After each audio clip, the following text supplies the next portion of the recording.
In fact, uncomfortably so. Well, uncomfortable in a relative sense, you know. Anyway. Damn, it's already 3 levels. It's not too bad. So, Casca's gone. Time for Guts holds Rickert responsible. Fucking... If anything, you should hold Erica responsible. If anything, you should hold yourself responsible. Takes his anger out on rogues that dare to stand in his way. You know what? God. I sometimes wonder if I should even like show these levels, or if I should just show the cutscenes that are attached to these. Because okay, hang on.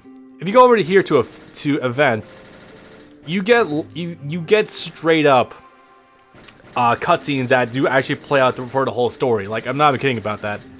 So like, it's the question of, do I even bother showing off these levels sometimes because it's just filler? But then I remember, hey Bob, you also showed off these godforsaken levels when they were having a fox hunt, and you still show the levels anyway that are filler. But these were kind of justified because there were opportunities to show off, you know, Femto and Casca and Rickert and, you know, Judo. Wrong blonde kid. But anyway, I'll just go and have some fun. Should I stay? Or should I go? Oh, wait, that's not the right one. Yeah, let's have some fun. Fuck it. I don't imagine much will change. Because the cutscene should still play out anyway, as we have already seen when I did this the last time. Yeah. You know, thinking about the countdown again I did for power armor in video games. Oh my god, we can show this now. Oh man, okay.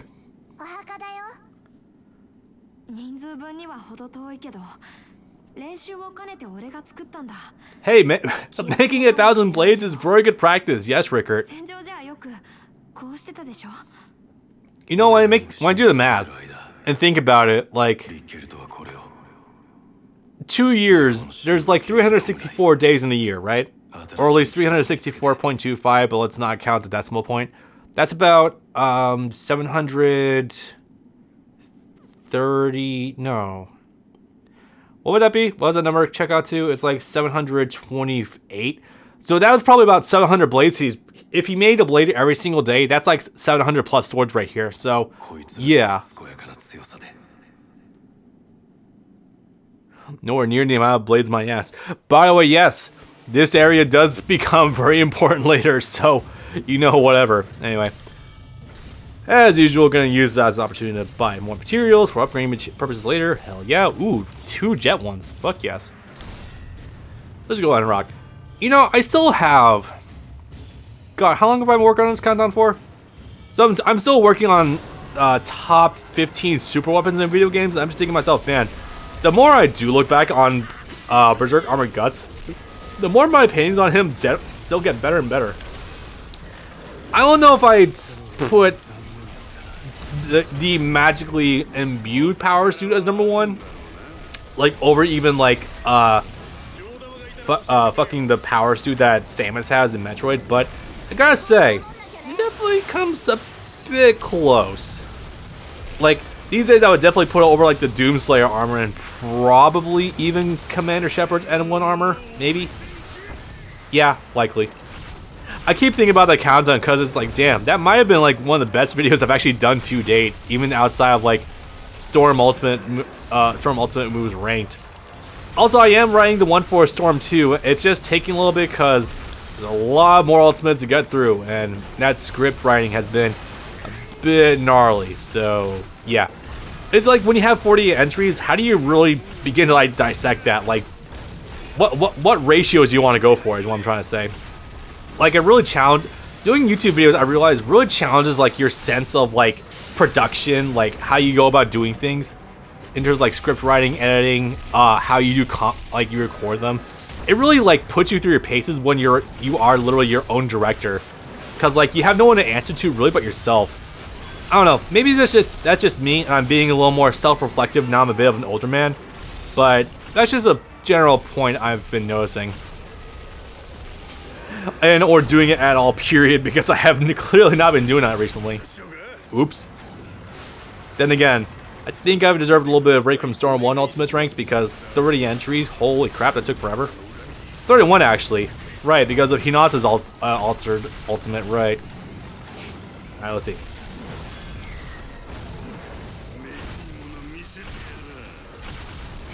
god. Can I also mention that there's an oddly decent sense of like PvP sometimes in like Dynasty Warriors games? Like for real, like sometimes like when you have like games like these where you can circle strafe around your opponents and you have guard buttons and you have projectiles, like I still can't disclose what that game is that Brian and I were recording so much. You'll find out probably in March? Maybe March? I'm not sure actually. But like just going from that game and how it handles some one-on-one scenarios with like bosses, it's like, man, there is, and remembering back on like Warrior Georgie 3 when how it has a full-on versus mode with like 5-on-5 matches using characters you can select. It's like, damn, Warriors games end up having some good PvP scenarios sometimes. It's kind of nuts. By the way, I don't think I mentioned this, but yes, Puck does follow you around now that he is a permanent part of your party. In case that wasn't completely obvious, are you my final target? Also, why am I not using this? Oh yeah, it's right, the full barrel cannon blast. Right, I never talked about that once. Fuck. So basically, it's a command grab that still goes off if you whiff it. It's fucking great. It's dumb. I'll see if I can land at least a couple of times because it is genuinely a really powerful move. Kaboom. Nice. Oh, that was it. I'll try to do it later then. Fuck it. Oopsie. Yeah, excuse me. Thief Chieftain has been defeated. Hell yeah. You say as you just did it yourself, homie.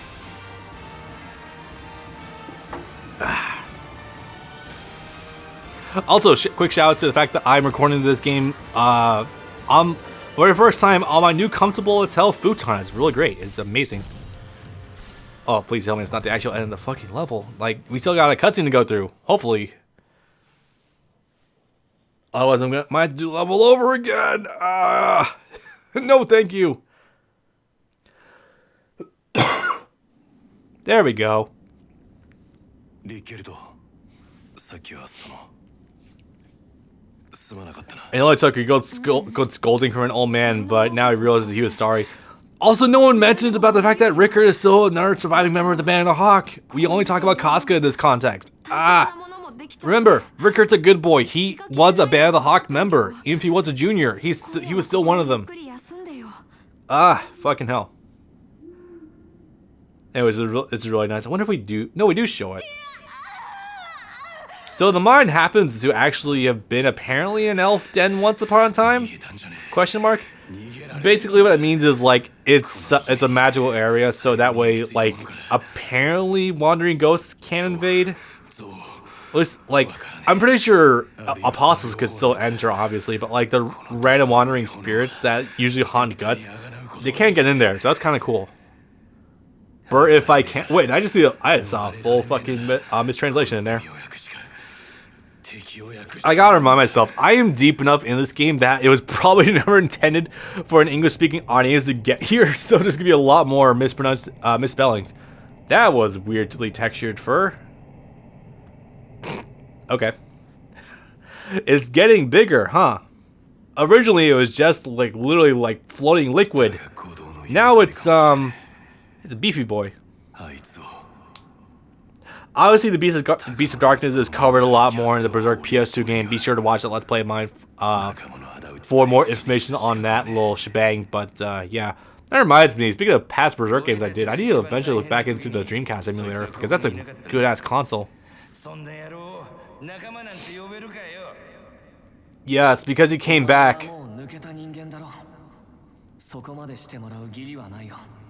It's not like a smashing of the cups kind of Japanese Yakuza thing. Fuck off.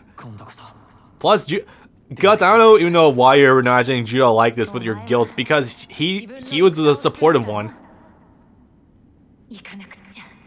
Okay, this is understandable, because this is actually, it did happen.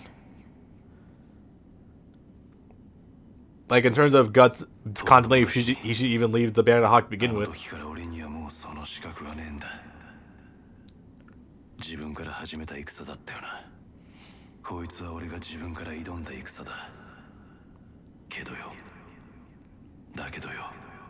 It's not Amaterasu fire, yay.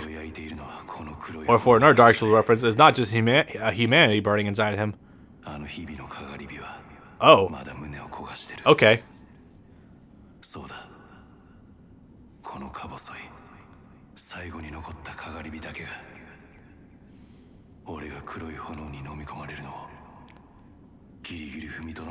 This is really neat. Okay, despite the fact that this game is obviously on a very heavy budget, it's doing a decent job of actually conveying these ideas through his cutscenes and camera movements. That's really good. That's really nice. He did it again. Basically, he found himself in the same scenario with Casca when he first left Banana Hawk, and now where he left again.